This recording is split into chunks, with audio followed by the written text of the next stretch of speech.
guys. I'm Hallee. And I'm Jamie. And this is Literal Nonsense.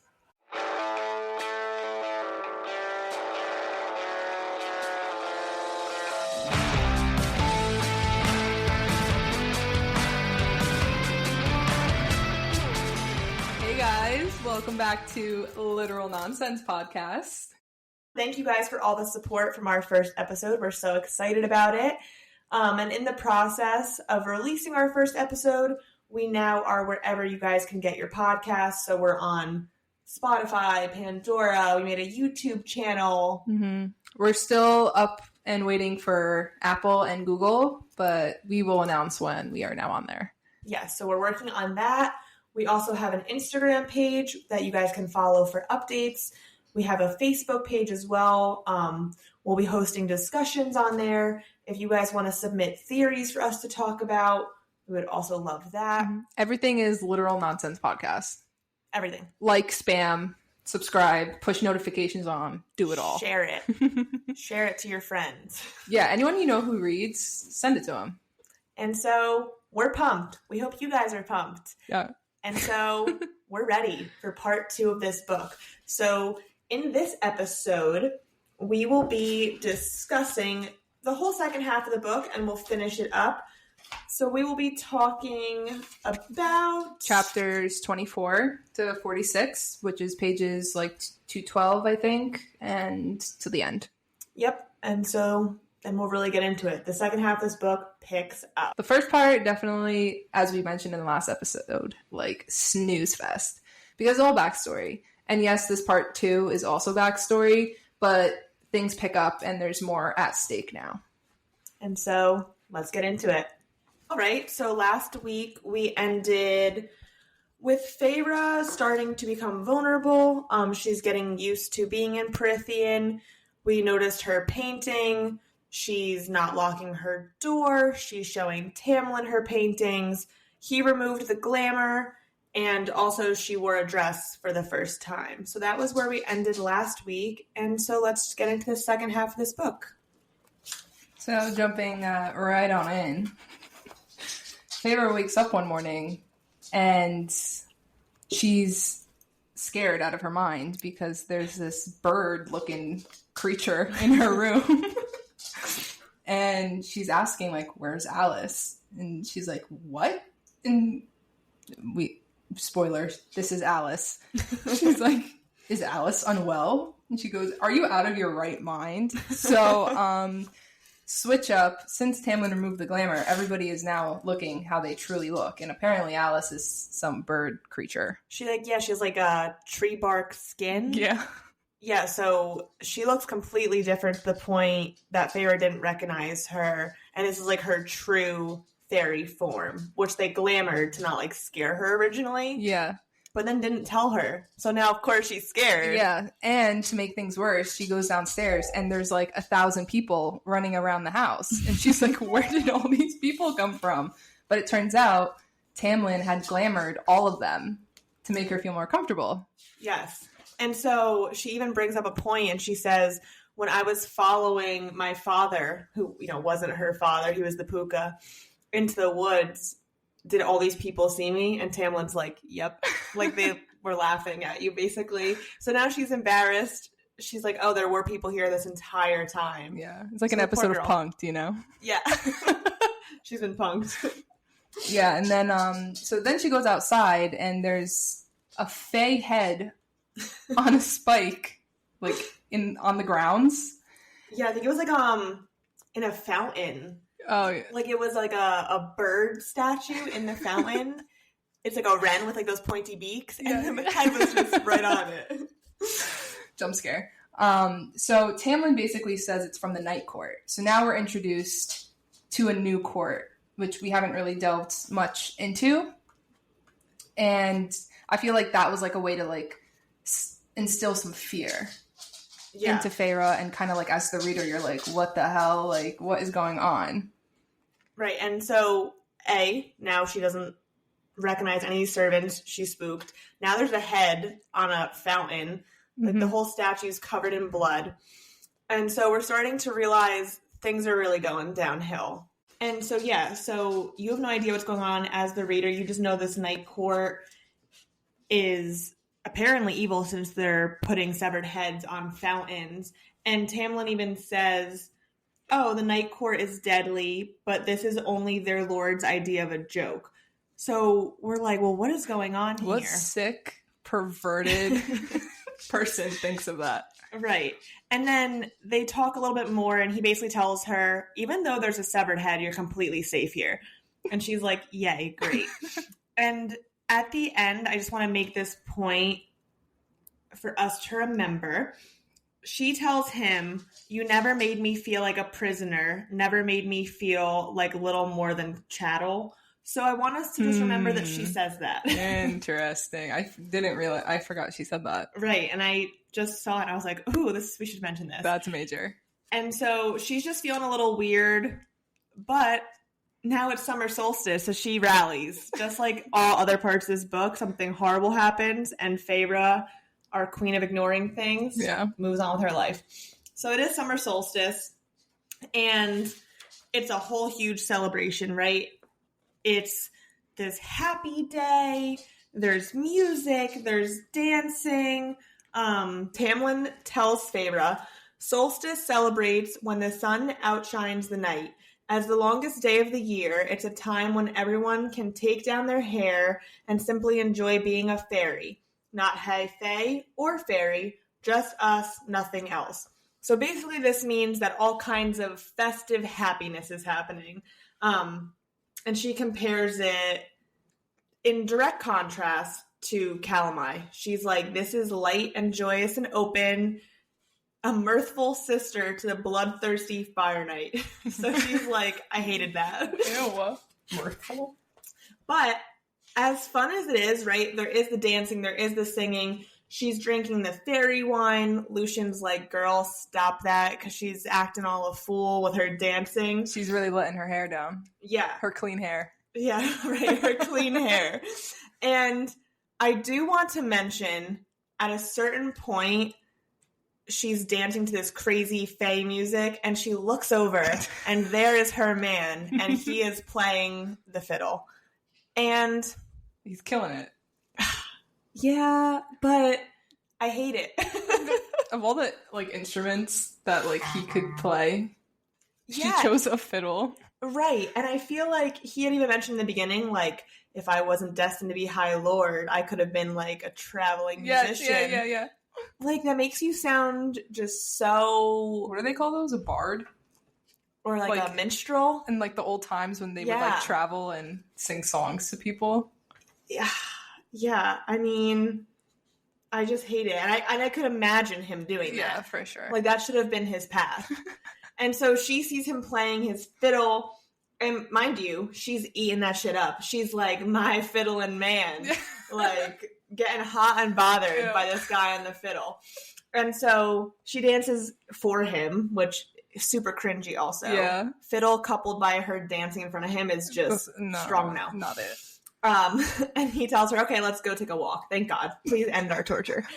And so he brings her to this super cool field with all these will-o'-the-wisps, which I liked that. Yeah, that was cool. Danced through that. Romantic. Yes. Loved it. Felt the vibe. But, again, Tamlin kills the vibe. He's looking at her, and he says, I'm thinking I might kiss you. Which I'm like, eh. Yeah. I don't know. I could understand, how, if they're, nuzzled up close, and he's just yeah. Or, right, a little cute ask, making sure she wants it. Yeah. I support it, but, ew.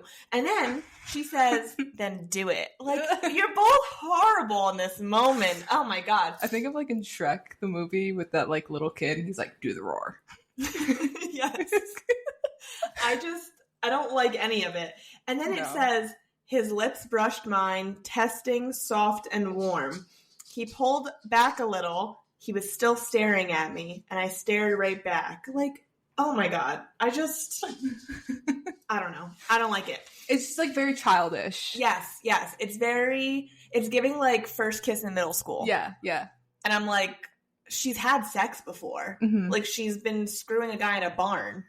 I guess, I don't know. And he's like, it's supposed ooh. to be more like cutesy and like lovey, like, you know, because now she's more comfortable with him. So like he's not taking like that bad boy approach, you know. He's like, oh, I want to make you feel safe and loved. But let's keep in mind, this comes directly after he just bit her fucking neck. Oh yeah, I forgot. Yeah, like, yes, right? And that's why that bite was so... Well, because that was Calamai. He was overtaken by the magic of the land. Right. Do you think they like take shrooms and like then like gets just like unleashed? Oh, they're definitely doing drugs on Calamai. Yeah. And like his fairy wine definitely has like LSD in it. Yeah. Like they're loving it. So even though we're hating a little bit on summer solstice, Feyre does describe it as the happiest moment of her life. Which is sad. It is. And I think... I was like, wow. Yeah. Wow. And I think that's part of why SJM points that out, right? Mm-hmm. It definitely is a magical moment. It's nice. She's having her first kiss with the guy she likes. They're kind of starting to realize, okay, this is a romantic relationship we're having. We're dancing. There's music. But that being said, it's like a normal summer celebration. Mm-hmm. And the fact that it's the happiest moment of her entire life, I think SJM puts that there to point out just how tragic her life really has been. Yeah. This is true. And in SJM fashion, so she has the happiest moment of her life, and then SJM ruins the moment. Right, humbles us right back down. And the next day, her, Lucien, and Tamlin are all talking, and basically Lucien goes, oh, 24 Winter Court kids have been slaughtered because of this blight. And he goes on to describe that Fae children are super rare, so the fact that 24 have been murdered or killed because of this blight is like a very huge tragedy in their world, especially. So yeah, SJM bringing us right back down. Happiest day, and then it's like children are dying. Great. Right. But also, while they're sitting together, all of a sudden the mood completely changes, and Feyre gets shoved behind the curtains in I guess they're in the dining room, right? Mm-hmm. And there's this presence that comes into the room, and cue the morally gray man. Right. She looks and goes, I'd met him before. He'd saved me from those 3 fairies on Fire Night. So that guy that we were super intrigued about, here he is. He's back. He's back, and we're so excited. Surprise, surprise. And so we learned his name. His name is Rhys or Rhysand. Rhysand. Yep. So he's here. And we also find out that he's the High Lord of the Night Court. Right. So this is the guy who stuck somebody's head on a stick. Yeah. And I can only imagine, like, what the hell is going through Faye's mind. Right, because she's like, he saved me, but he's clearly severing heads out here. And so they're also referring to him as Amarantha's whore. So you're like, who is Amarantha?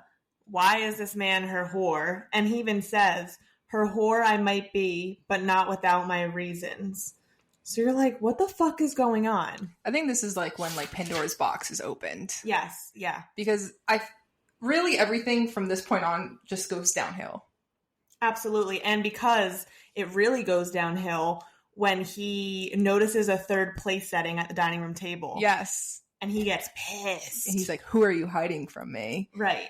And so Lucien makes up some bullshit ass lie. And he's like, my betrothed. And you're like, what the fuck, Lucien? He comes out of nowhere with that one.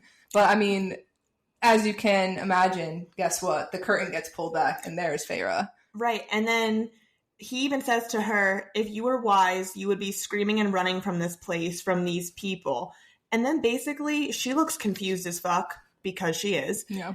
And he goes, oh, she doesn't know, does she? And so now it's like the Band-Aid's ripped off. She's like, what don't I know? What have Lucien and Tamlin been hiding from me? And so he basically just starts tormenting them. Yeah, and Tamlin, in Tamlin fashion, is literally groveling at Rhysand's feet. Like, which is so pathetic. And I just think it's funny because, as we will see, Tamlin does this quite often when he's like in a situation that he's trying to get out of. Right, because basically Rhys starts threatening them. I will tell Amarantha who you are, get her out of here. Like, do you know what they'll do to her?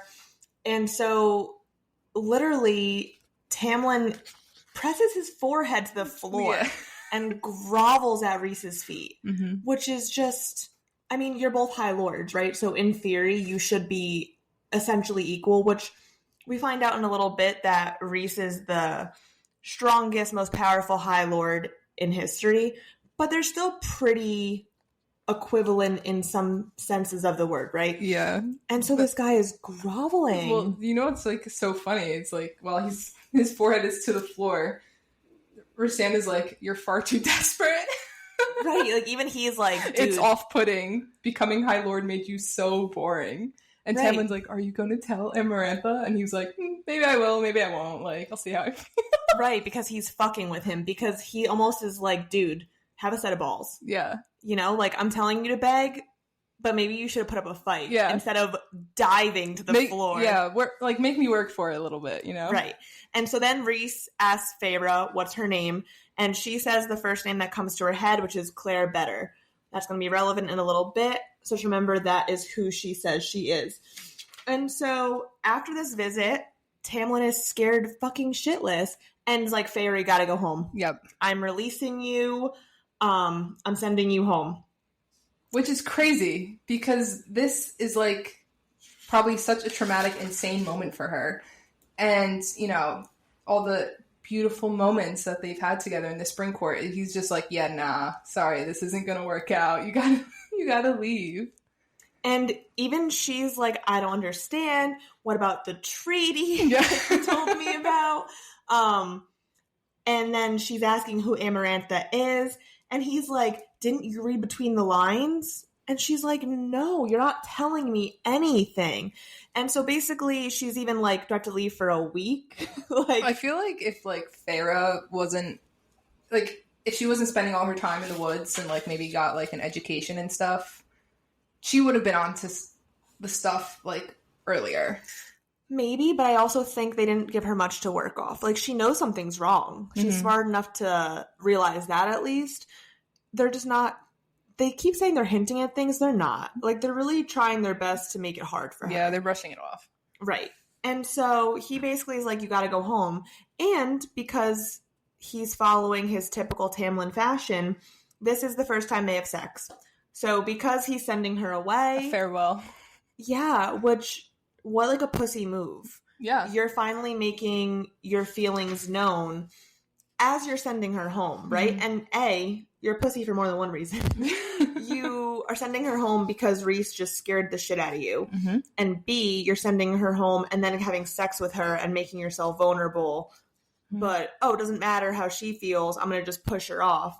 And going on that train of thought, as she's falling asleep after they have sex, he, like, whispers, I love you. Yeah. As she's literally falling asleep, so she can't answer. Come on. Like, are you afraid of rejection? I think he is. But then he really is stupid, because I feel like the person that Feyre is, like, she literally has nothing.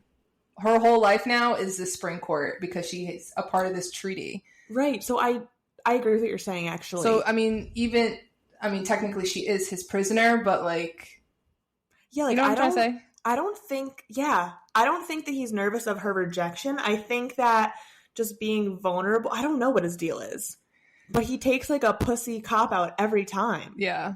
I don't know. Well, obviously we are very upset that he would do this, but so is Lucien. Right. Lucien honestly feels the same way we do. Like, he is pissed. So pissed. And, you know...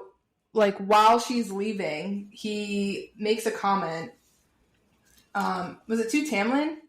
Yeah, it's, he's speaking to Tamlin. Yeah, he's like, you're not even going to give her a few more days, just a few, before you send her back to that human cesspit? So he's pissed. And Tamlin's like, it's not up for discussion. Like, go away. Which, we're going to notice this is a theme with Tamlin. No discussions to be had. Tamlin's way or the highway. Always. Yeah. And so, he's like, I'm sending her home. And she's, like, shoved in this on the horse. And it's like, yep, let's go. And off she goes. And she's upset, obviously, but she knows she has no choice. And again, as she's fucking leaving, Tamlin tells her, I love you, as she's literally pulling off. Yeah. So again, no room for her to answer physically. Or I also think, honestly, he's not giving her any room or space to process that he's saying these things, giving her a chance to answer or reciprocate. And all she has to do is say, I love you back, and all their problems would be fixed. Right, and he knows that, and he's not giving it a chance. So I do think that shows that he does love her, and he's getting her out of harm's way. So we'll find out again that her love would fix everything. I think he's putting that aside because he does love her and is trying to save her. But it doesn't make me like him. No. I think it just is all stupid decisions one after another. No, but I think like with the first read, like because you're just like, you have no idea what's going on. You're like, oh my God. Like, well, right, because you don't know. Crazy. You also don't know that her I love you would do anything. Yeah, exactly. On a second read that you know that, you're like, you're a dumbass. Dude, yeah. Like, you're making horrible choices. Yeah, like, let's get it together, bro.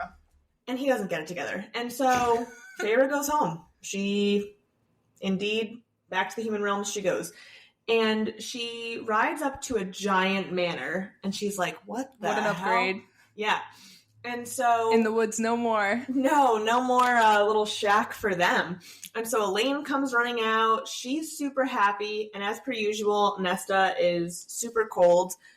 We're going to find out a little bit more about that in a second.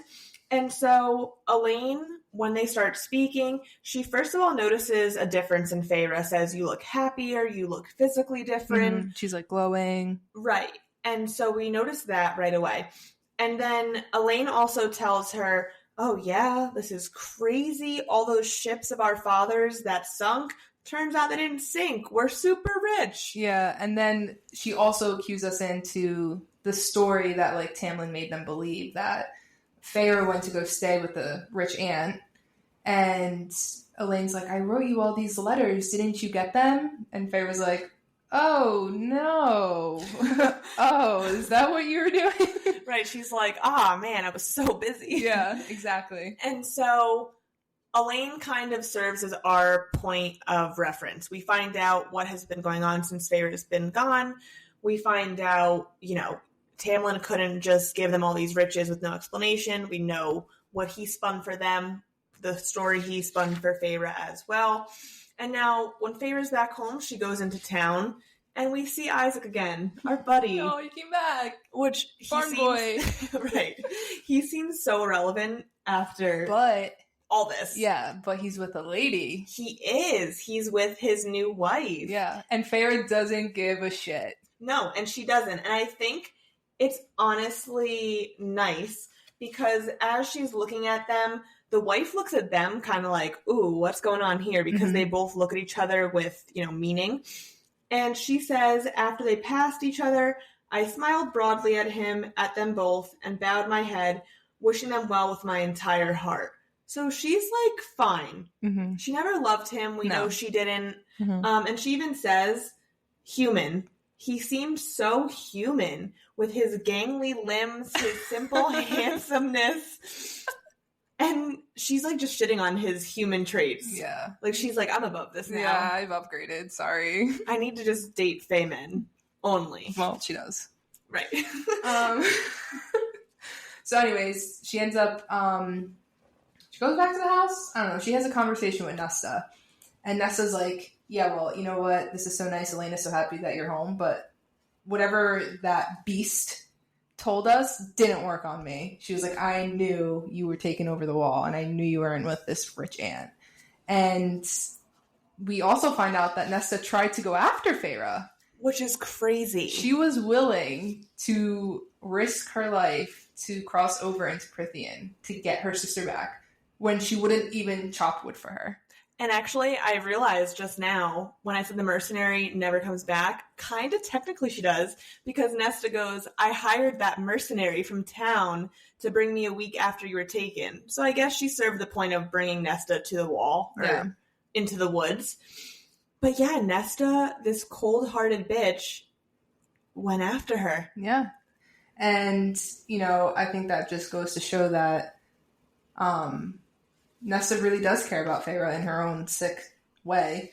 Because even Feyre was like, you did that for me, and Nesta was like, well, it wasn't right. Like, you know, I guess she felt like a duty as an older sister too. Which is interesting, like you just said, because she's never felt that before. And I think maybe she was jealous. Right? Maybe Nesta wanted to be the chosen one. She was like, can a Fae come and take me, please? Yeah. But I think this is also the first time that Feyre ever acknowledges and understands Nesta in some fashion, right? Yeah. Because she even says, but she had cared, beneath it she had cared, and perhaps loved more fiercely than I could comprehend, more deeply and loyally. So I think Feyre's finally like, oh, this cold facade she has going on, maybe like this is just her way of loving and her defense mechanism from like our childhood. And so because of this little moment of clarity for Feyre tells Nesta the truth. She's like, I'm going to tell you the whole story. Tells her all about these Fae. There's a blight. Her High Lord. Right. Tells her just all the tea. And Nesta must be shocked. Yeah. Can you imagine?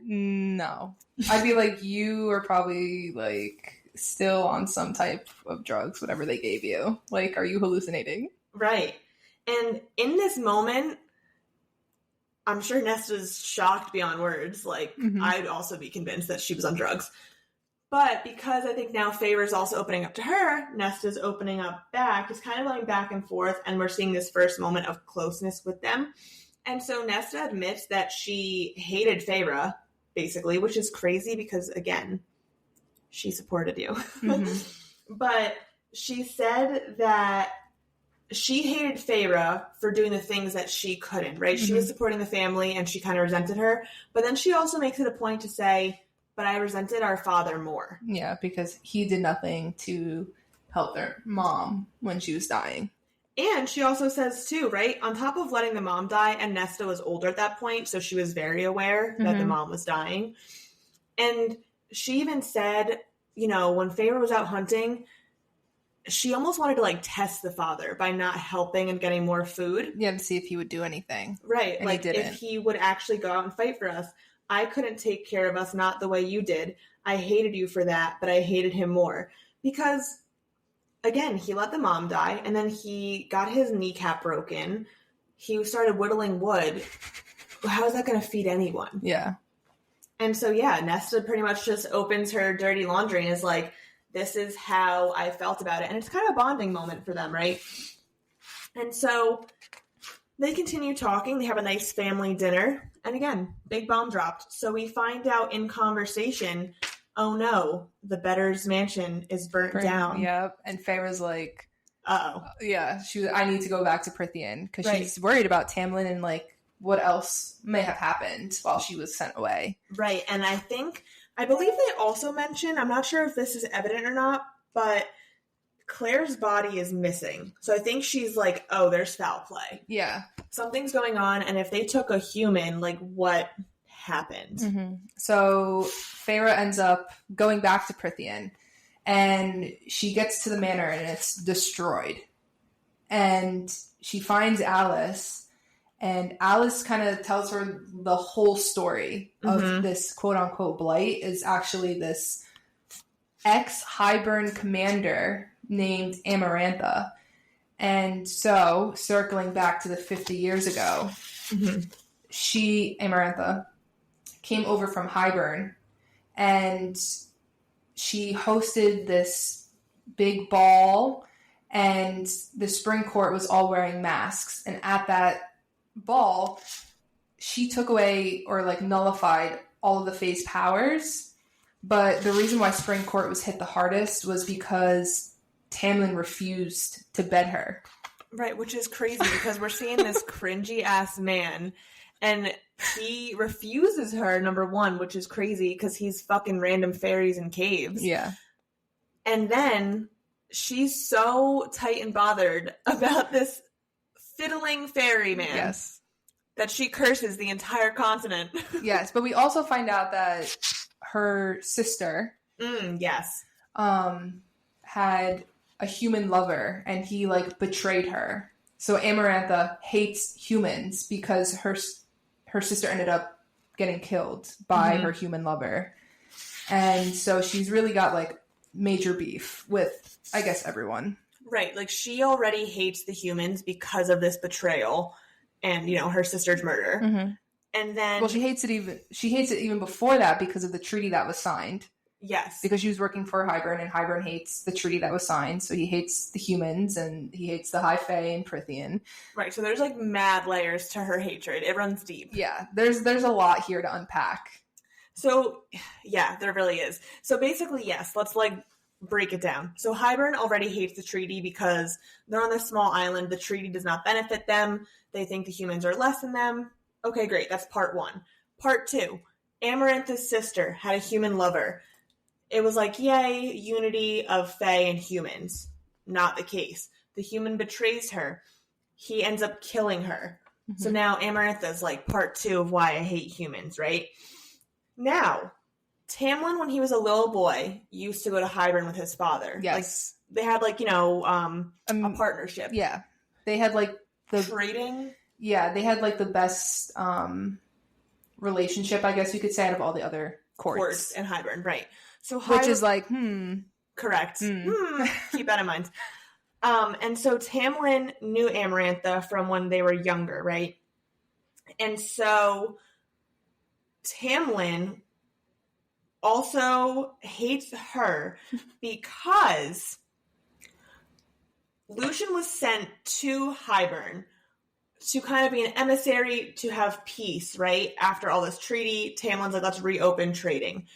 She refused, and Lucien got a little sassy, as he does.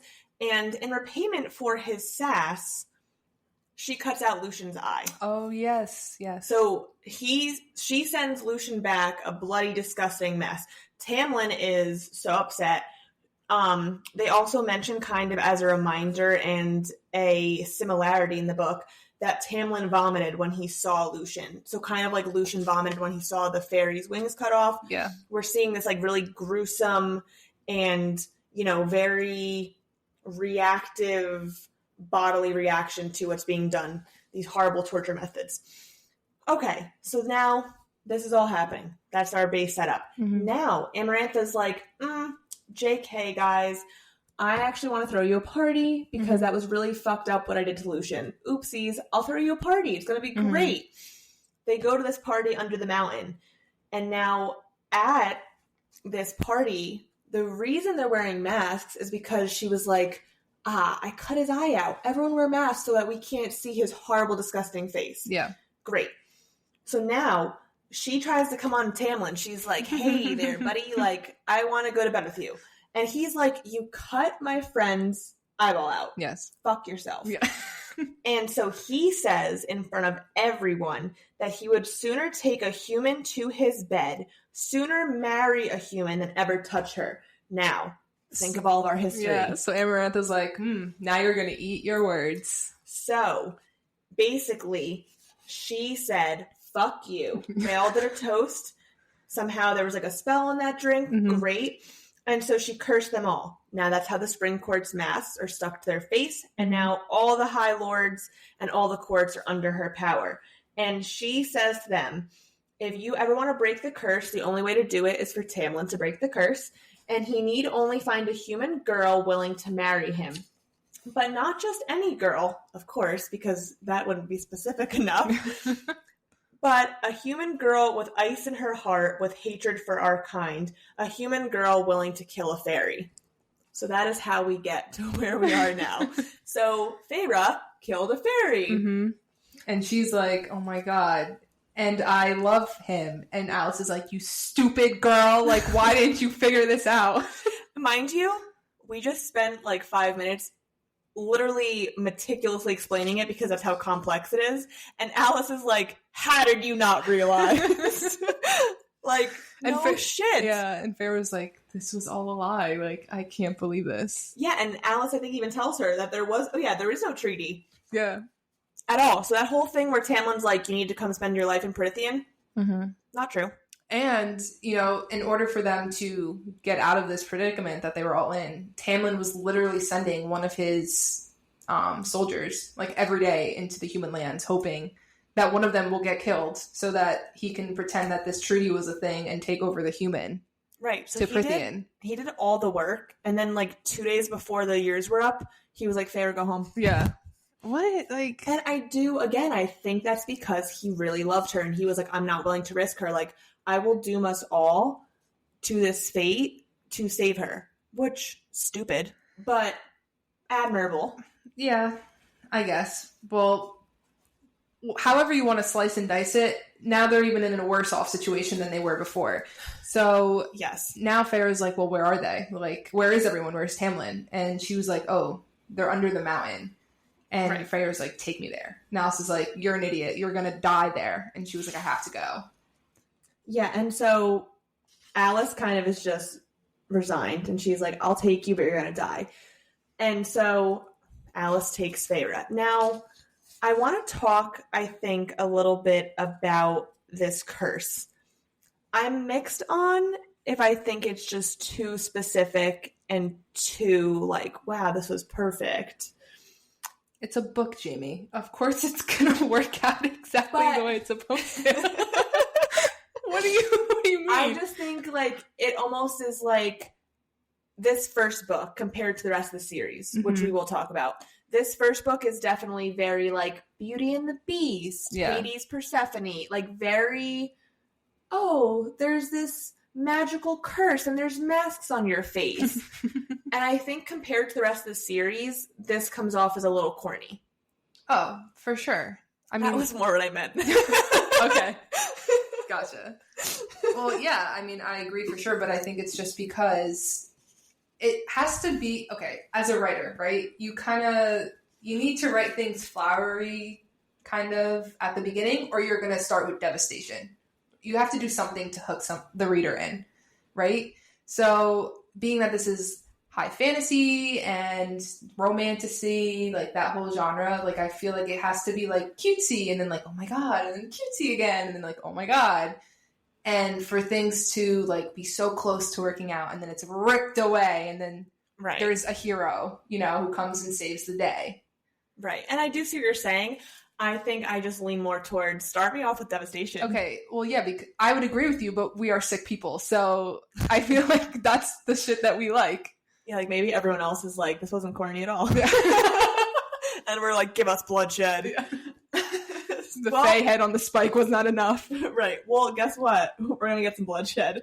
So Feyre is taken to the tunnel that leads under the mountain. Alice is like, see you later. Okay, great. And so she goes under the mountain. She's in the tunnels. And pretty much right away, the adder finds her. Oh, boy. Because she's not very stealthy, which you think she would be after years in the woods, but she is not. And so the adder finds her and brings her into the throne room where Amarantha and all of them are waiting, and pretty much immediately as she walks into the throne room, she sees Claire's body. Dangling from the ceiling. Tortured, bloody. Again, nasty. Give us the devastation. Yeah, like a Halloween prop, for Here sure. It is. Can you imagine, like, you're going to save your man under the mountain, and you're like, yeah, like, let's do this. This creature, this nasty creature, the adder finds you, and he's like, oh, my precious, I'm going to bring you to my master. She walks into this massive fucking throne room, and there's all these fae, and then there's just a human body dangling from the ceiling. Yeah, I wouldn't be super thrilled. I'd be like, oh, I think I made a mistake. I'm going back home. Yeah, and Amarantha's like, what did you bring me? Like, who is this? Right. Which I think was interesting, because, like, I don't know, just the way that she came off, you're like, like, she seems a little playful, which is going to be dangerous. Yes, right. And so, even at this point, now Amarantha's also a little pissed because she goes to Rhys and she's like, who's the girl dangling from the ceiling? And he's like, I don't know, I've never seen this girl. Like, I have no idea. Like, so he's lying. So that's a little point for us that we're like, what's his deal? Yes. This is suspicious. And so she's in the room. She's meeting all these people, right? We also see Amarantha on top of her being a little, like, sly, sarcastic, fun kind of vibe. Guess who's next to her? Tamlin. Which we're like... And her hands are, like, prowling up his leg. Yes, and on her hand is this eye. And there's a finger bone around her neck and an eye in a ring. Mm-hmm. And Feyre's like, oh my god, that's the human that like betrayed her sister. So we learn his name is Jurian. Yes. And Feyre's like, oh, this lady's nuts. Yeah, she's like, abort mission. So she's in trouble. And now this psycho woman is feeling up her man. Yeah. And the whole time, like, Feyre's trying to, like, catch Tamlin's attention, and he refuses to look at her. Like, he's looking everywhere but her. And imagine that. Imagine you go save your man, and you're like, oh, there's a dead body dangling from the ceiling, tortured. She has a fucking eyeball and a finger bone as jewelry. And you're like, I came to save the one I love, and he won't even make eye contact. Yeah. That is fucked up. And so, even though he won't look at her, she's like, I come to claim Tamlin. He's mine. I want him back. And so Amarantha goes, okay, you know what? Fine. I'll make a bargain with you. Sounds good. Uh-oh. Yes. And she goes, you complete 3 tasks of my choosing, 3 tasks to prove how deep that human sense of loyalty and love runs, and Tamlin is yours. So this kind of circles back to my point before about the curse, and it was like a little corny. Mm-hmm. 3 tasks comes off to me. Little corny. It just is very childhood fairy tale with a twist for sure, and like a dark concept added. Yeah.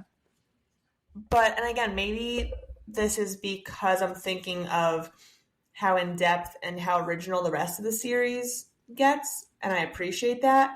I feel like this first book kind of just feels like an author who goes, oh, let me retell Beauty and the Beast or all the classic childhood fairy tales. Mm-hmm. And it just comes off as kind of, Well, and also, like, I feel like Amarantha as well, when we get deeper into the books, she's kind of, like, not the most menacing. Like, they face harsher shit. Right, like, she's like a fairy tale villain. Yeah, but I think maybe the reason why it's, like, very petty and, like, childlike is because she is petty. Right, like, she's literally doing all this because this guy wouldn't have sex with her. Yeah, she's, like, a scorned teenager. Yeah, so that could, like, add to, like, she's, like, doing all this just for her own amusement. She could literally just kill Feyre right there, and she's like, haha, let's see you do 3 tasks. And it's like, all right, relax, lady. Yeah, she's really making a show out of this. And she even says, let's add another element. And she says, you complete all the tasks, or when you can't stand it anymore, all you have to do is answer one question, a riddle. You solve the riddle, and his curse will be broken instantaneously. So again, kind of going to the point, not only do we have the corny concept of 3 tasks, we now have a mystery riddle. So yeah, I feel like Amarantha's just like taken plays out of all the little fairy tale books. Yeah, it's a little snatch here, snatch here. So again, I don't hate it. I just think the other books get better. So if you... The depth isn't there right now. Right. And so if you're like dissuaded because of like, oh, this is kind of Beauty and the Beast, Hades, Persephone, tasks, riddles, not my thing, kind of corny, Hold on. you. Yeah. Keep going, because it's not this corny the whole time. Well, this is just like a step, right? I feel like this book is just like an introduction. Right. Like even this whole Amarantha's curse and stuff. Yeah. Literally book 2 feels like a whole different series. Well, that's the thing, right? Like you need it to be simple enough that like it's easy to read and like engage your audience, because I feel like off the bat, like if you really just dive in, you're going to lose people. Well, we had said that too, right? Looking at the map of Prythian way in the beginning, she's only in the Spring Court. Yeah. We know there's more courts. We know she'll probably go there eventually and explore this whole Fae world, but we're starting small for the first book just to introduce plot points. Yeah. So I do agree with that, and I think it does engage the reader. I just think if you're a reader who's seeing this and thinking, oh, I want more depth, you will get it. Yeah, for sure. And so this is not the end all of tasks. And so she tells her this, and then they beat the shit out of her. Yes. Well, before they beat the shit out of her, I was like, get her. You know, Amarantha's like, so, like, is this agreed? Are we doing this? And Tamlin, like, looks at Feyre, and his eyes widen, and she says, like, it's like a clear no. But she's thinking in her head, like, I have no other choice. She says that she loves Tamlin with a fierceness that swept up her whole heart because she knows that he still loves her. And she's just like, agreed. And then she goes, okay, give her a greeting worthy of my court or something. And now they beat the shit out of her. The shit out of her. They literally, she says I became their punching bag. No, they literally kick her, like, and fuck her up. Yeah. And then she wakes up and she's in a cell. Right. So she basically, her reward, quote unquote, for accepting these challenges is we're going to beat you up and throw you in a cell. Yeah, exactly. So she's in this cell. Obviously, she's like not functional because she like can't even move.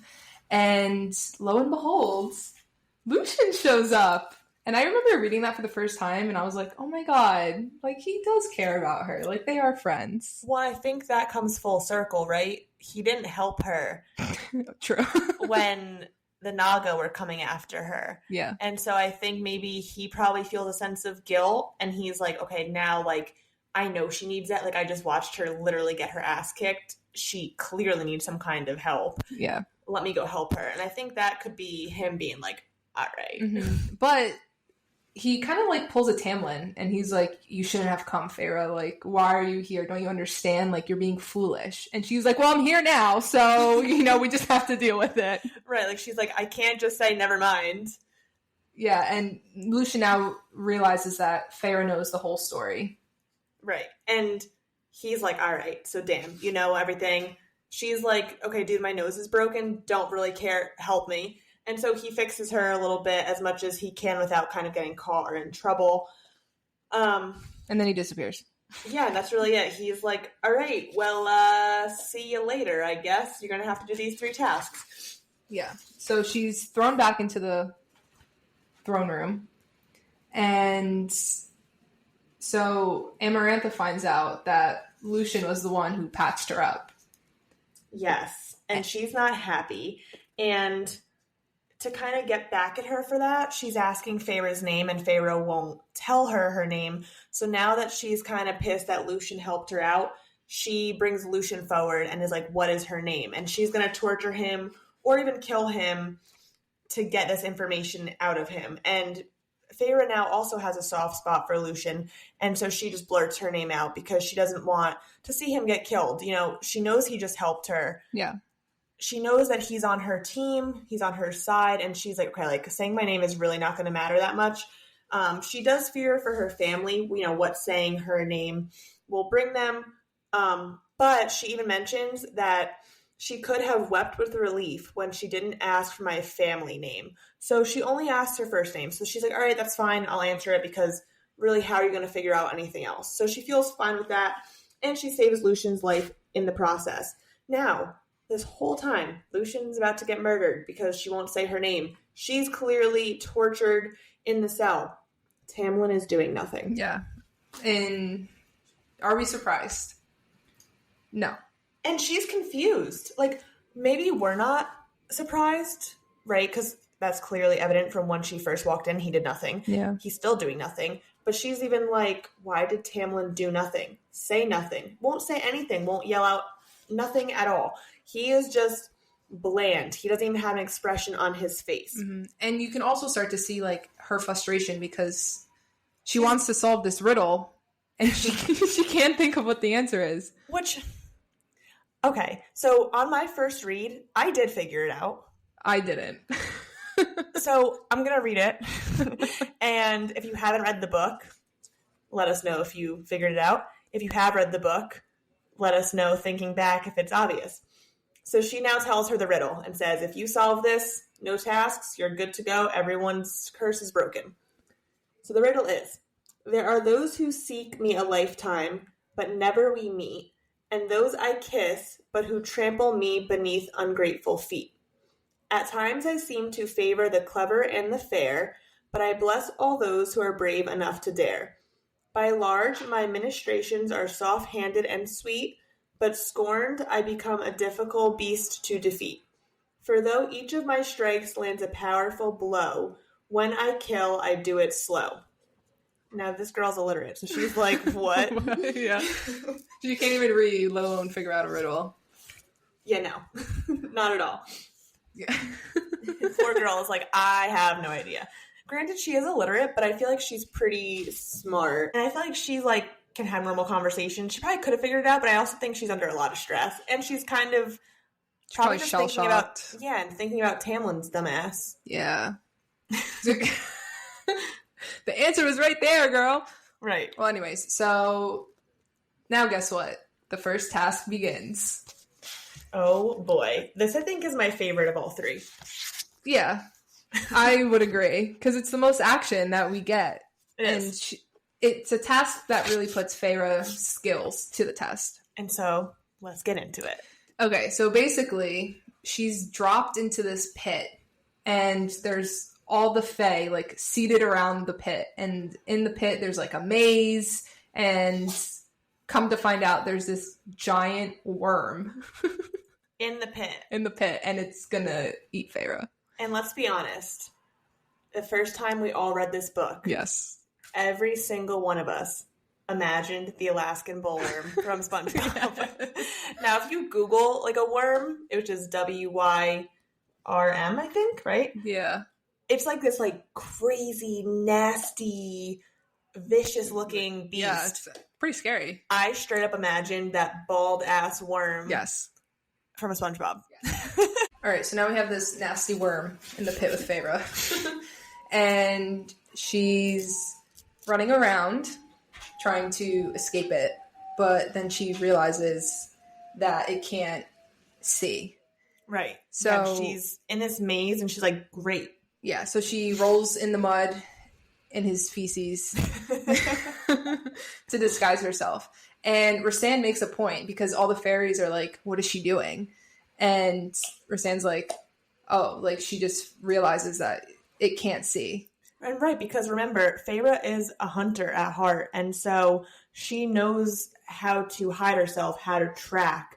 And this is the challenge that we really can see that come to light. Yeah, so she, makes points like, oh, if she wants me to hunt, then I'll hunt. So she realizes that she has to pick, like, her battleground, like how she's going to defeat this beast. Mm-hmm. And I forgot about this, but Lucien is, like, telling her, like, oh, to your left, because she's in a maze, so she can't, like, see, like, where it's at. Right, so he really is going to bat for her. Yeah.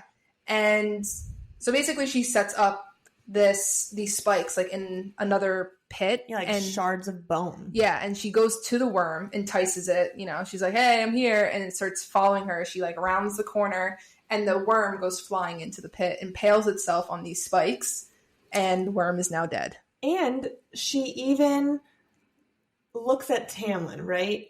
And so... My Tamlin. Yes, she says, my Tamlin. But I also want to make a point, like, Lucian's going to bat for her, screaming, and Tamlin's not doing anything again. Mm-hmm. And so the worm impales itself, it's dead, but in this process, she actually ends up breaking her arm. Yes. And it's like a gruesome break. Through the skin. Disgusting. But even among that, she just busted her ass, and Amarantha's like, I suppose anyone could have done that. Like, what a bitch. Like, she's a human, come on. Right. Give her a little credit. And Amarantha even makes a point to say that everyone bet against her except for one person.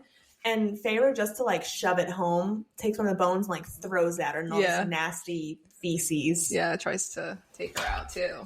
Obviously, it doesn't work.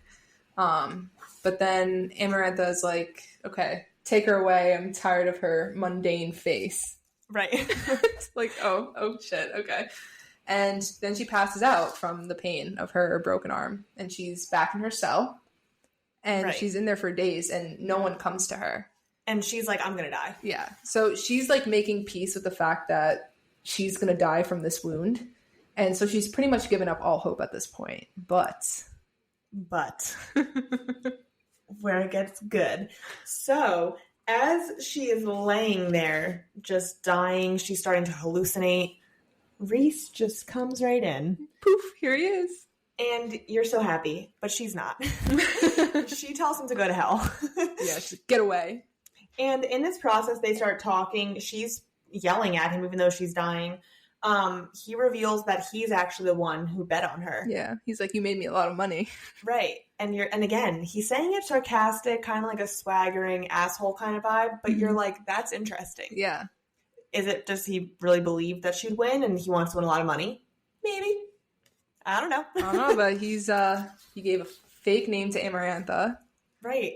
What's going on? Pretends he doesn't notice her, like know who she is when she comes into the throne room. And so I think that's a huge point that on the first read, we don't look at, right? We look at the base facts. But as we are all told, as these stupid teenagers who are falling for all these dumb men who are saying all these pretty things, Tamlin's saying things, right, previous, I love you, this, that, whatever. His actions suck. Yes. Reese is saying a bunch of not good things. Yeah. But his actions give you some pause. Exactly. So ladies, actions over words. Always. Do it. So Rhysand is like, don't you want me to heal your arm? And she's like, get out. And he's like, come on, like, you're going to die. And she was like, well, what's the cost? So in true Fae fashion, they make a bargain. They do. And he at first says that he wants 2 weeks every month, 2 weeks of his choosing, that she'll come live with him. And so again, this is where like the Hades Persephone vibe comes in. As the conversation goes on, he's like, all right, one week a month, because 2 weeks a month is half of the time. Well, I just think it's interesting that he's willing to, like barter with her. That is true. And Feyre is also so, like, you could tell she's so against it. And she's trying to not make this bargain, but he's like, you're gonna die. Come on, what's 2 weeks? What's 1 week?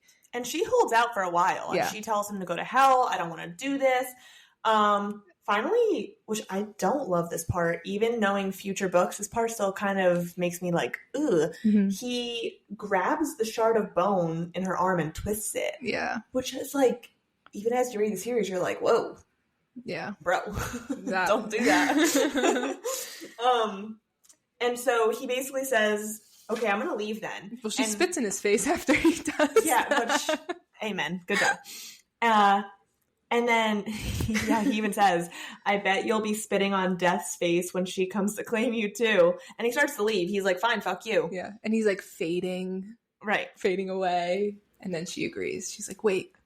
Right. She's like, oh, actually, I'm going to die. Yeah. So, fine. So, she accepts this bargain. He eventually agrees to the 1 week a month. They go back and forth, 5 days, 10 days, a week. Okay, great, fine. So a week it is, all this stuff. They make a bargain, and all of a sudden she has a full sleeve. Yeah. And she's like, whoa. Yeah, make it go away, I said, and he laughed.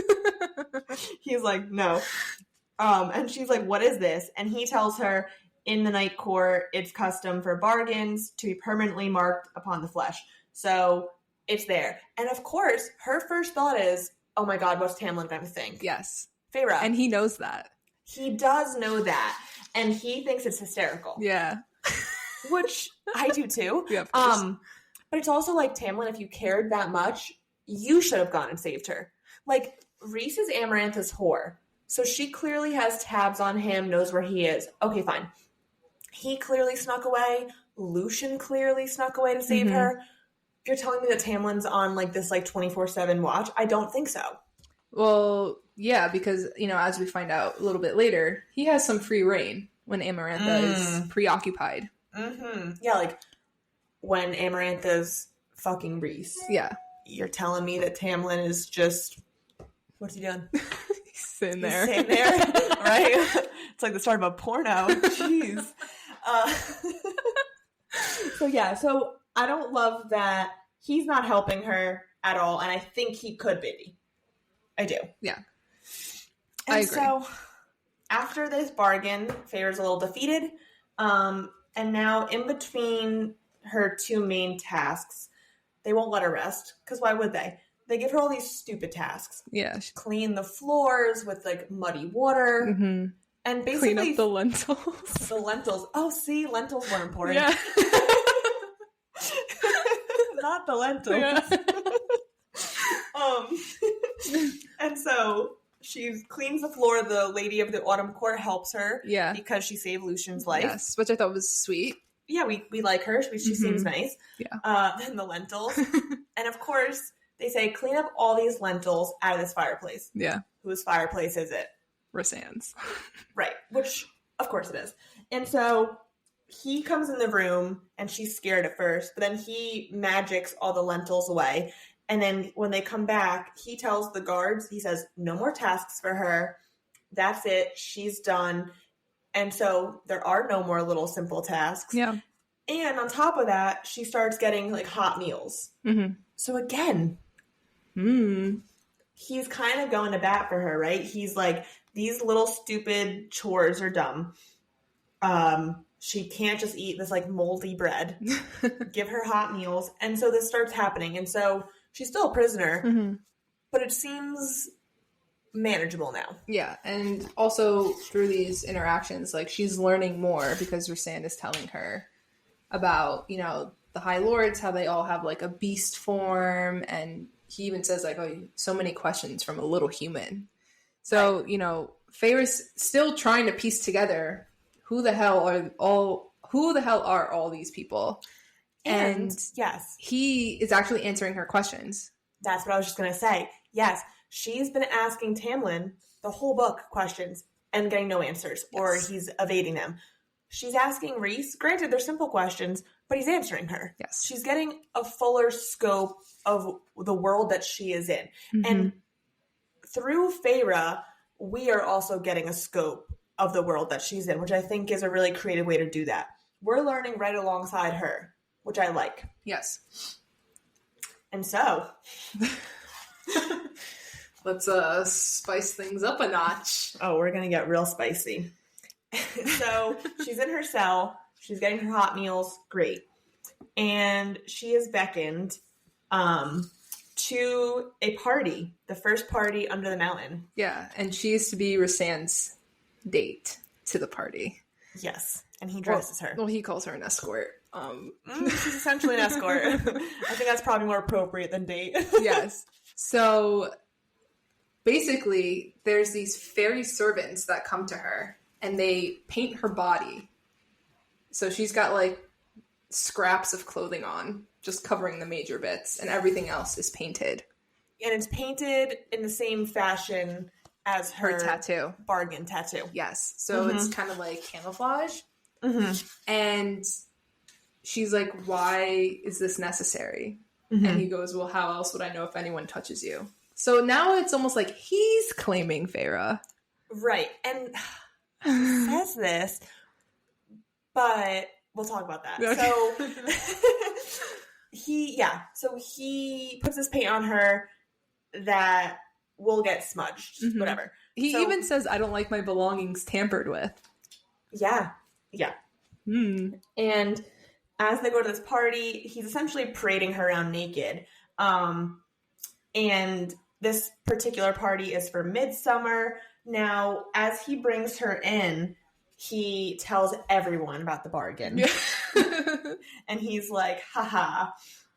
Because really, again, Tamlin's having no reaction. Amarantha's like, oh, why is she here? Yeah. Why is she dressed like that?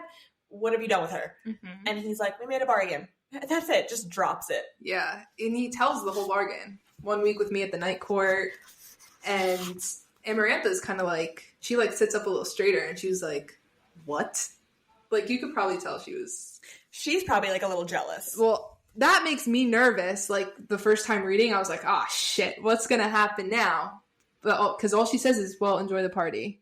Right. You're like, oh no, he messed up. Yeah. This is bad. Not necessarily. I mean, she definitely is pissed, but she lets them go to the party and it's fine. And so he tells her to drink the fairy wine. She, in her mind, recounts, Alice mentioned, do not drink this fairy wine. It's different than the one you had on summer solstice. Not good. He essentially makes her drink it. And she gulps it down. As these parties happen, we'll talk more about this particular party, but this is a theme. She drinks the wine, she has the paint on. And she blacks out. Yes. And then wakes up having no clue of what happened. Yeah, and we're going to talk more about our theories and how this looks on a first read. Yeah. Based on our thoughts on the second read. So we'll get there. But as she's at this first party, she literally ends up talking to Lucian, and she goes, "Is Tamlin all right? I mean, that spell Amarantha has him under to make him so silent." And Lucian's like, he's not under a spell. Because he's not. No.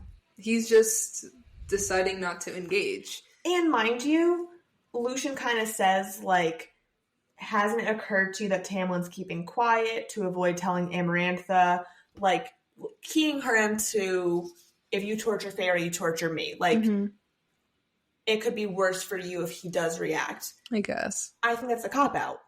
Yes. That's, like, what Lucian's explaining and saying that's why he's not talking. Mm-hmm.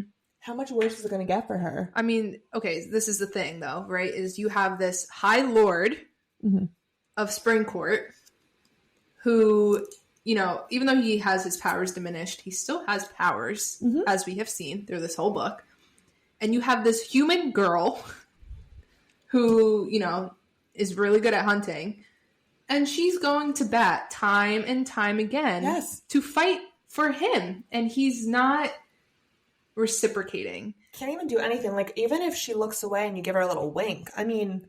I know. Anything. You're telling me that she is so laser focused on your narcissistic ass that you can't even give her a little, like, signal, whatever. And as you mentioned before, he clearly does have some spare fucking time. Yeah. So we'll get there. And so she finds out Tamlin is not under spell. Okay, great. So he's just a dick. And Tamlin has to sit there and watch Feyre make a fool of herself every night. Right.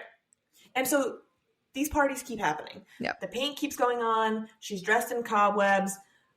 She's drinking the wine. Hammered. And she even says that she wakes up every time and she has really vague memories of dancing. Yeah. But she says his hands are stained blue, meaning Rhys, and they touch her waist, her arms, but somehow never more than that. Yeah. And she makes a point to say that on multiple occasions as these parties keep happening, is that she's always touched appropriate places. He's being respectful. She's drunk and doesn't remember things, but there's also horrific things happening at these parties, so potentially good she's not remembering them. Again, on a first read, you're like, this guy's getting her drunk. Yeah. He's touching her, and it seems bad. It's bad. But there are very minuscule details showing, okay, it's not crossing that line of inappropriate. Nothing's really happening. Yes. And so, in one of these parties, the High Lord of Summer's there, as are all the other High Lords. And there's a summer court person brought forward. Oh, yeah. For, like, trying to escape. Yes. And Amarantha goes, Rhys, go into his mind, figure out what happened. Mm-hmm. And what ends up happening, long story short... Well, hold on. So now we know that Rhysand has the ability to go into people's minds. Yes. Which I felt like, I was like, whoa! Like, that's huge. Mm-hmm. Yeah. So not only is he her whore, but he's, like, her henchman. Like, yeah, he's doing her dirty work. Right, like, whatever she's saying to him, like, go into his mind, do this, do that, he's doing. And so that's where you start kind of feeling like, is he good, is he bad, I don't know. And so she's telling him to, okay, go to this summer court person, shatter his mind, okay, fine. And so in this process, he basically just kills this person quickly, instantaneously. And Feyre says at the end, I wondered whether anyone but he and the High Lord of Summer Court knew that the killing had been a mercy. I was willing to bet that there had been others involved in that escape plan, perhaps even the High Lord of the Summer Court himself. So basically Feyre says, okay, he kind of mercy killed this guy. Yeah. On top of that, she's also having all these thoughts like, okay, he is having me drink and is touching the paint, but it's always appropriate places.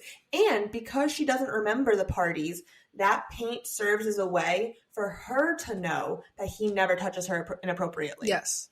And so we're seeing these like little kernels of kindness, not very obvious, but they're there. Yeah. And Feyre's now like starting to pick up on it.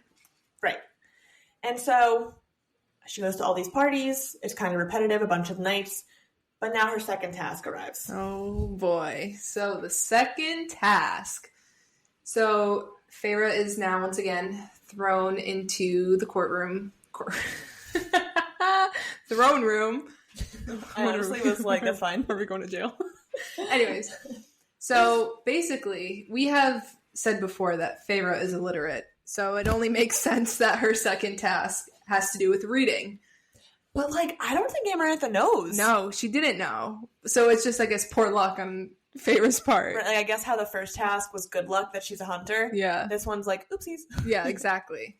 So I guess in theory, this was supposed to be the easier task. Yeah.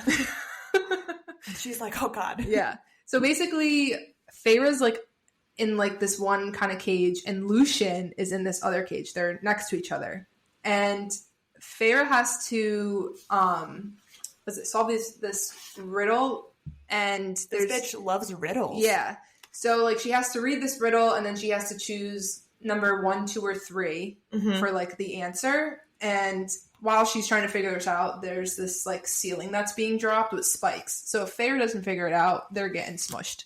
Right, her and Lucien. Yeah. I think it's also really funny as we're talking about this in depth how like, Amarantha uses Lucien as a bargaining tool, not Tamlin. Like, I know. Every time it's like, oh, if Lucien's in danger.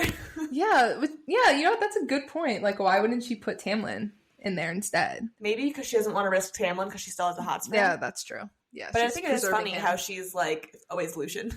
Yeah. Poor guy. Yeah. This is what happens when you're friends with Faye. I can't speak.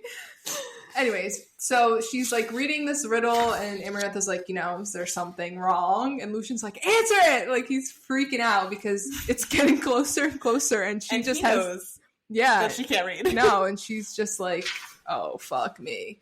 So I think it's really funny how SJM is like slowly showing, like, writing how Feyre is trying to pronounce the words. Yeah, like there's it's like 3 ... grass ... grass hope ... grasshoppers ... like it's just brutal, right? Because you know there's a ceiling crushing on her, and you're like, read the fucking words. I almost felt like Lucien. Yes. I'm like, Feyre, come on. Yeah, you know what this task was kind of reminding me of? What was that show that Joe Rogan used to host? Fear Factor. Yeah. I felt like this was like a Fear Factor thing. Right, except like they would really die. Well, hopefully no one on Fear Factor died. I don't know. Well, anyways, so Feyre's like, I have no time left. So she goes to press one of the buttons, and she was just like, I'm just going to go for it. And she feels like this little like zap in her hand. And she's like, what? So she like pulls her hand away and goes back, and she feels the zap again. And she does this with the other 2, and there's no zap at, like, one of them. Whether it was 1, 2, or 3, whichever. And she presses the button. And guess what? The ceiling stops moving.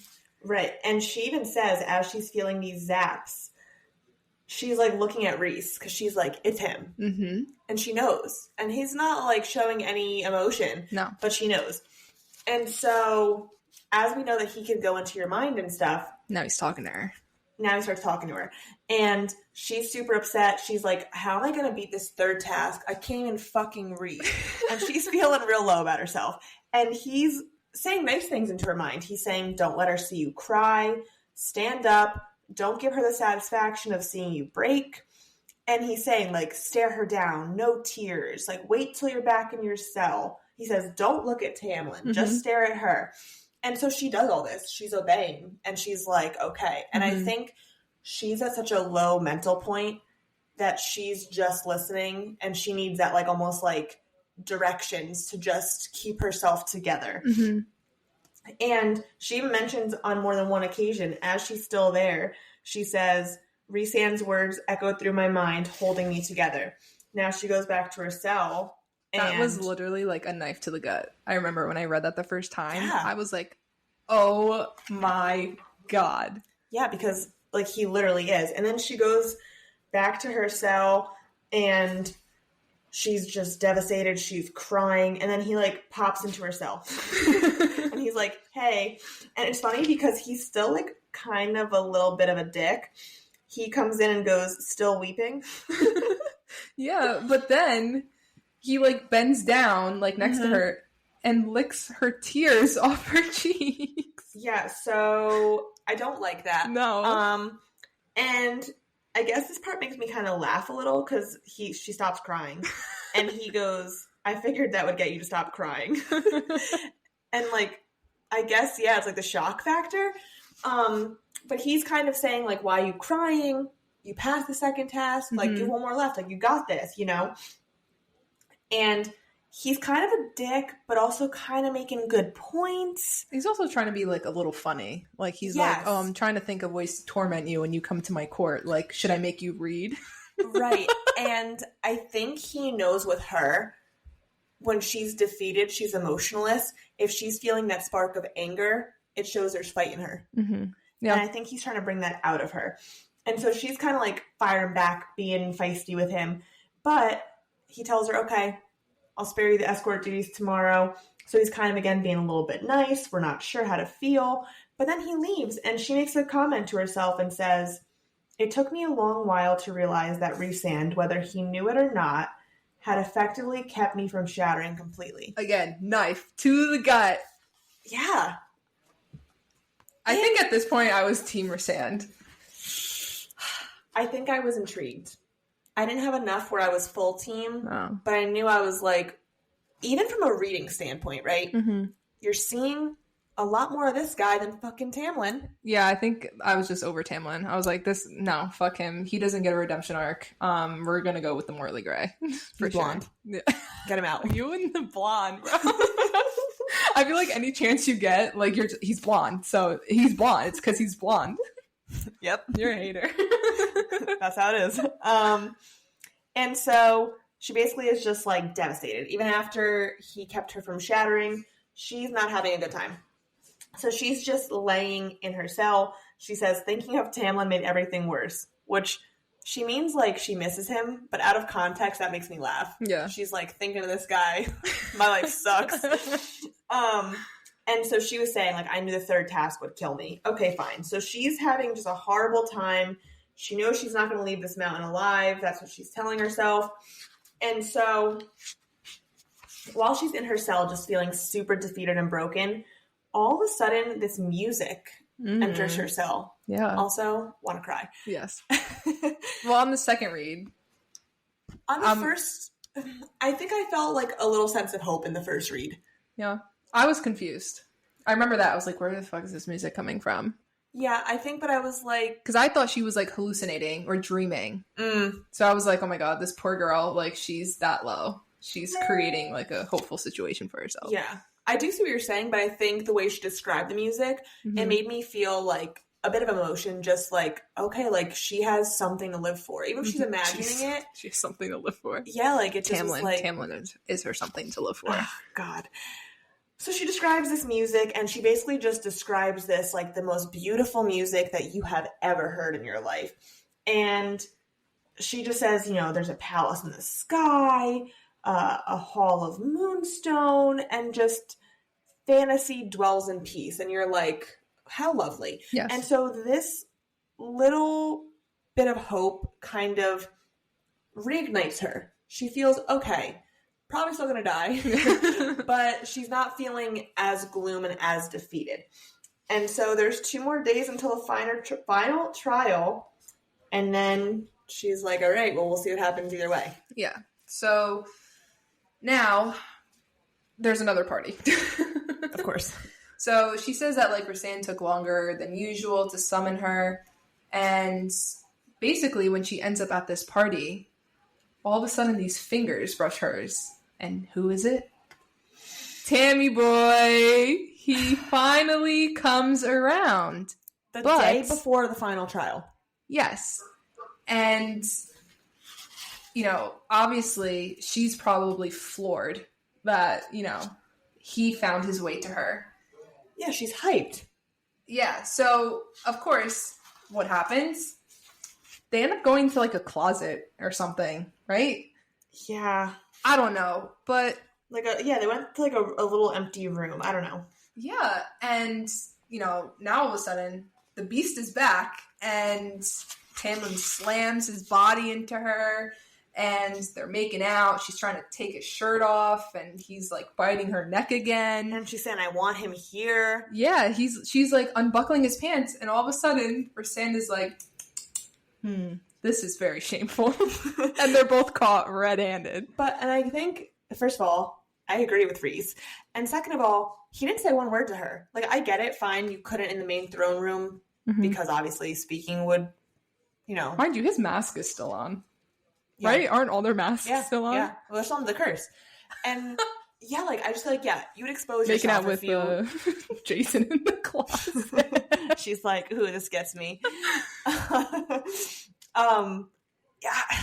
They didn't speak at all in the throne room. Fine.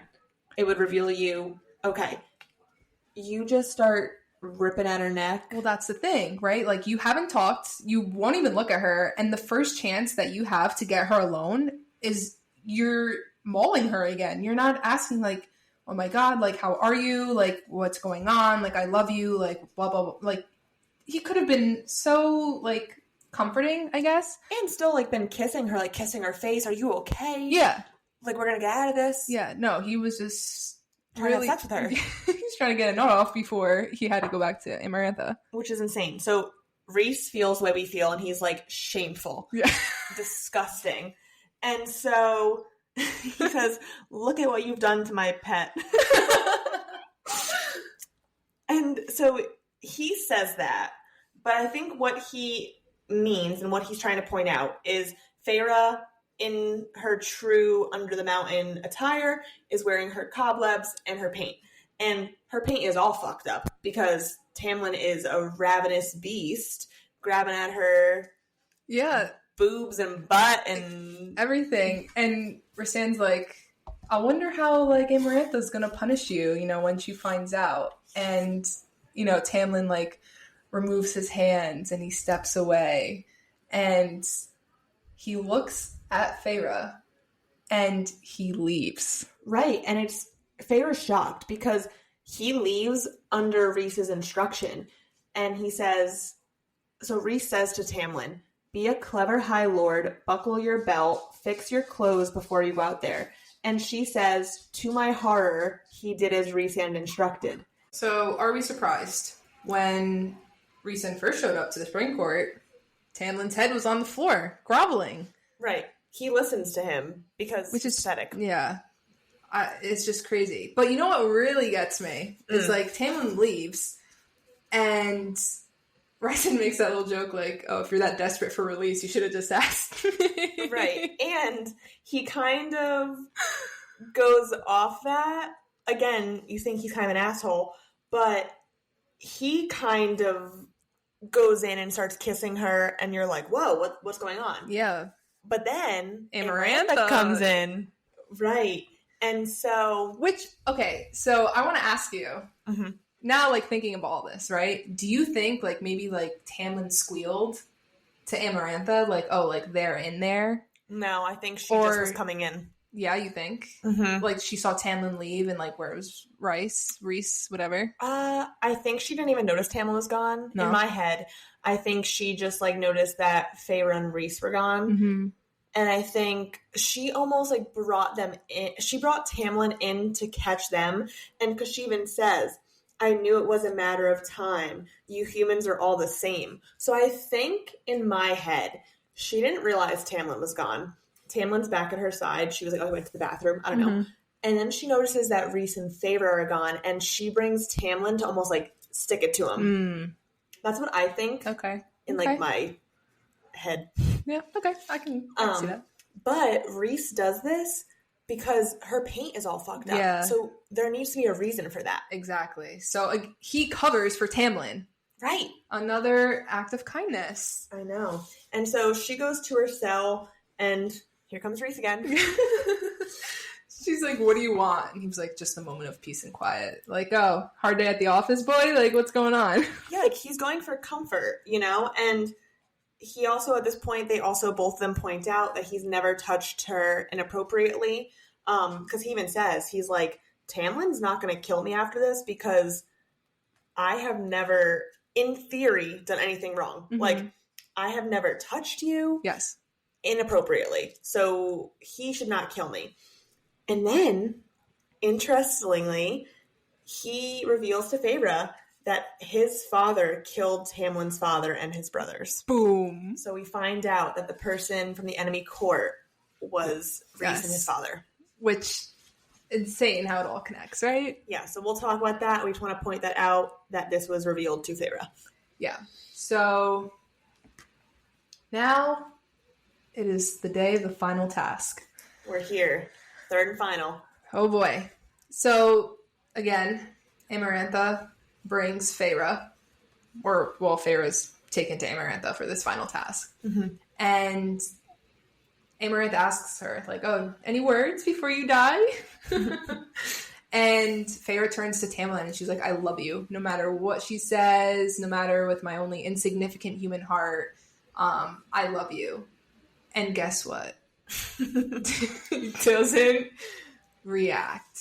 He didn't even grip the arms of his throne. He doesn't care. Like, she's pledging her love to you. She knows she's probably going to die, and you can't even have any sort of flinch, emotion, anything. Right.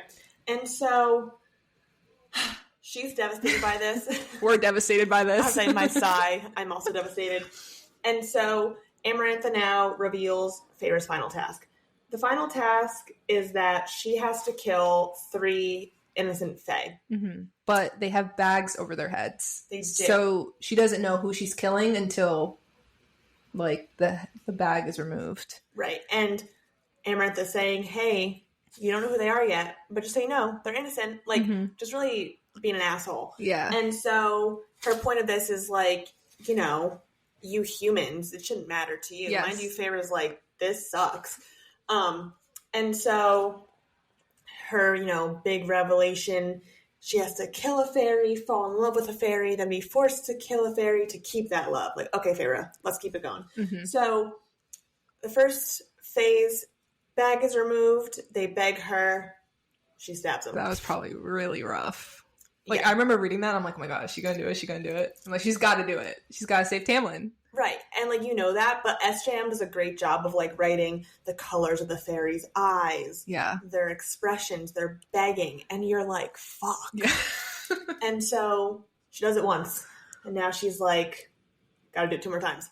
Well, so also, Amarantha's like, she's like, don't look so miserable. Aren't you having fun? Like, okay, hot take, Amarantha, cold-hearted bitch, but, like, hysterical. Yeah, for sure. Like, she just, like, says the most out-of-pocket comments. Funny things. Yeah. The second fairy is a bit more understanding than the first one. They're like, okay, they start saying the mother's prayer to themselves. Mm-hmm. And she's just falling apart. Yeah, she's like, how am I going to do this 2 more times? But she does. She stabs her right in the heart. And now 1 more left. Oh, boy. And so she pulls the bag. Now her hands are covered in blood. Pulls the bag. And guess who's underneath the bag? Tamlin. So, how he didn't react to her confessing his love, we find out that it was actually the adder next to Amarantha. But what I want to point out is that him not reacting was so believable for us. Yeah. Because he hasn't reacted. Exactly. So you're like, what is going on? Mm-hmm. So now she has to kill Tamlin. And you're like, what's going on? So now Feyre's mind is spinning. All over and the she's place. Like, Amarantha wouldn't kill him. Like, she loves him. Mm-hmm. Confused. Now Feyre starts going back and back and back. Okay. And she remembers all these moments that people reference Tamlin's heart of stone. Mm-hmm. Now she thinks this is an expression But it's not. And so at one point, someone How said... perfect. Right. Someone said, for someone with a heart of stone, yours is certainly soft these days. Another time, the adder said, though you have a heart of stone, Tamlin, you certainly keep a host of fear inside it. So, Feyre's like, is this real? Mm-hmm. So she takes a gamble. But here's... I know, I'm sorry for beating a dead horse. Do we find this corny? Yes. Like... But as a new reader, I don't think so. I think I did. I honestly can't remember now. It was just very, like, stereotypical fairy tale. Well, I remember being happy that, this was the case. That, like... Yeah, because we do at this point, although we want Tamlin to die. Yeah. Well, in this episode, we're kind of shitting on Tamlin, but at this point, as new readers, we're definitely happy. Like, there's a scapegoat and, like, a way out of this situation. If not for not for Tamlin's sake, but for Feyre. Right, because she does love him. Yeah. And so she stabs him. Yeah, he's gone. But lo and behold, Amarantha is not having it. Well, right, because Pharaoh's right. Yeah. His heart was made of stone and he's fine. Yeah, so basically, Tamlin cries out as she stabs him. Mm-hmm. Before she stabs him, she tells him again, I love you. Mm-hmm. And the mask didn't fall off. Mm-hmm. And Amarantha's like, yeah, I'll just free them when I want. I never said when. Mm-hmm. So this tricky little bitch who knows if she was ever really gonna free them. And she said, I only said I would free them instantaneously if you solved the riddle. Yeah. I never said when I would free them when you beat the tasks. Exactly. And, everyone, I think there was like a few of them who were like, free them. Right. And she was like, no. And then she looks at Feyre and she's like, now I'm going to kill you. Yeah. So now you're like, oh, shit. Things are about to go down. Yeah. And so she's like screaming at her. She's like, admit you don't love him. Yeah. Admit you're a coward. She's raging. And you're like, oh, no. No. And so all of a sudden she's getting thrown to the ground. She's getting ripped apart. And she can't even scream because she's in so much pain. And Rhys calls out for her. Mm-hmm. And with a knife in his hands. Yes. And she says, Rhysand yelled my name again. Yelled it as though he cared. Wow. And so they're just breaking her bones. Yeah. But I would like to mention how Rhysand is the one who has the knife and is fighting for Feyre. Where's Tamlin? Right. And mind you, as Amarantha's whore, he has this whole facade. He is risking his whole facade right now in this moment by trying to kill her. He's exposing his true colors. Exactly. Mind you, we know Tamlin is against Amarantha. It wouldn't even be a risk of exposure, and he's doing nothing. Nothing. No, but you know what he does do? He begs Amarantha not to kill her. Right. This man with his fucking begging, I'm so over it. Yeah. And so then, after that, Feyre's like thinking of the riddle, and she finds out that the answer is love. Of fucking course it is. I think I knew it was love when it says, like, scorned, I'm a difficult beast to defeat, because scorned love. Like, I feel like I kind of knew then, or when I kill, I do it slow. I think in those moments, that's kind of what, like, keyed me into it. But, like, again, and I think at that point, when the riddle came out, I was like, oh, there's a riddle. Of course the answer is love. Okay, yeah. You know? Totally, I get that. So, yeah, so she solves the riddle. And then she's dead. Amarantha kills her. Yeah. Cracked her fucking spine. That... I remember jaw to the floor when I first read that. For sure. Whoa. For sure. Oh, show. So... she's now dead, but she's seeing, like, herself.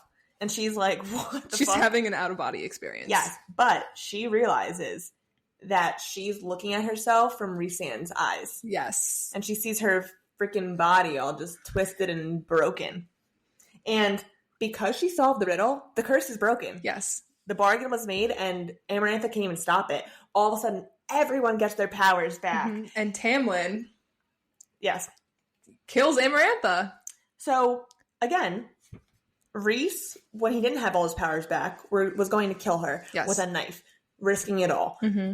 Tamlin didn't do shit. Now, Tamlin has all of his powers back, and he's like, oh, I can do it now. First of all, that's great. You waited until you were at full power because you're a coward. Yes. Second of all, she just killed the fucking quote-unquote love of your life. Yes. And your first thought is to go kill her, which I respect you killing her, but, like, are you fucking kidding me? She risked it all for you. Yep.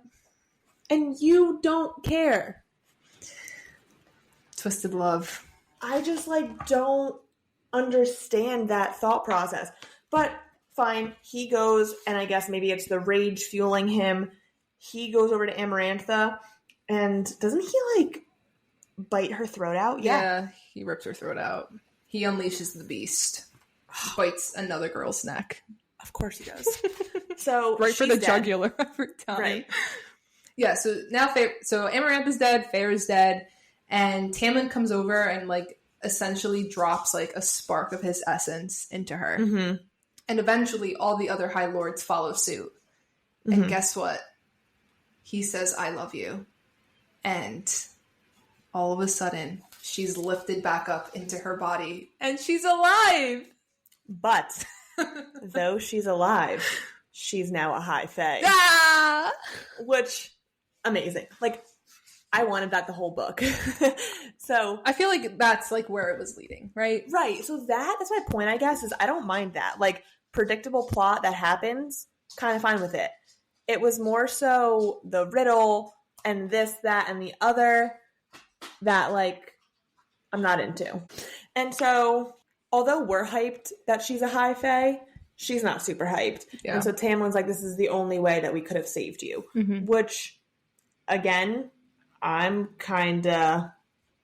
happy. Yeah, I mean, I'd want to be a High Fae. Exactly. I mean, you could see all that they're able to do.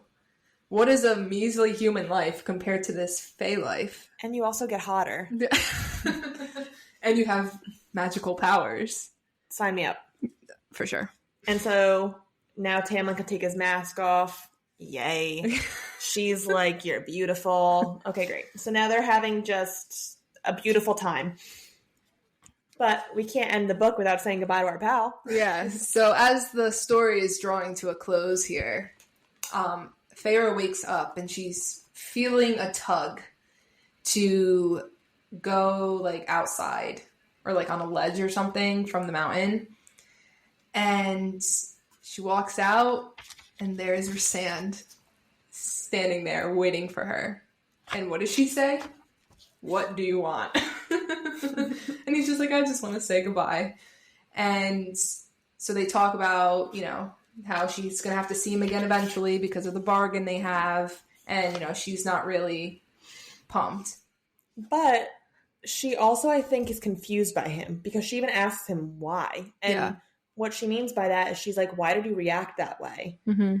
And he says, when the legends get written, I didn't want to be remembered for standing on the sidelines. So, like, he's a noble guy. Mm-hmm. He's like, I wasn't going to just stand there. Like, I'm not evil. I wasn't actually enjoying being her whore, all these things. So you're like, huh, okay. Yeah, and he also says, like, I didn't want you to fight alone or to die alone. Right, he was there for her. Oh, God. The setup, man.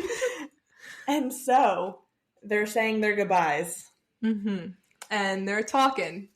And he's like, okay, well, goodbye then. And I quote, he bowed at the waist, those wings vanishing entirely, and had begun to fade into the nearest shadow. He went rigid. His eyes locked on mine, wide and wild, and his nostrils flared. Shock, pure shock flashed across his features at whatever he saw on my face and stumbled back a step. Actually stumbled. I got chills. Woo! So, first read, you're like, what? Because, yeah, like, it's a big enough moment where you know it's a thing. Mm-hmm. You know, like, something's happening. Yeah. Second read, you're like, fuck yes. And in book 2, we find out why that is a fuck yes. Yes. Oh my gosh. Oh, guys, book 2 is next. Okay. So, fine, that happens, and he disappears after that. He winnows away. And winnowing is when you vanish and you can, like, teleport, essentially. Yeah. So he's gone. And so, that's it. Tamlin and her leave the way they came in, through the tunnels, and... he says, let's go home. Yeah. And she keeps saying that, right? She says, I beheld the rose-covered manor, home. I've made it. I brought us both home. And then she ends and says, let's go home. I said, and I took his hand. And that's it. Happily ever after. And the book ends. She beat Amarantha. She beat the trials and the riddle. She's home with her love. Yeah. And I am so happy that we are now done with this book, because now we could really get into the nitty gritty. I think book 2 is both of our favorites. Yeah. In the series. Yeah. So we're so excited. We are excited to talk about it. We're ready. And I think book 1 is a great way to set up the plot. Yeah, all backstory. We're done with it, but book 2, it's like a whole different world. That's where you see, like, the true character development, like, really step in. And you're kind of, you know, given this whole other world. New world. Yeah. New people. We can't wait to share it with you guys. We're so excited. We're going to scream a lot more. And so we will catch you guys next week for A Court of Mist and Fury, Part 1. And we'll see you guys then. Get excited! Because we are so excited. All right. See you then. Bye.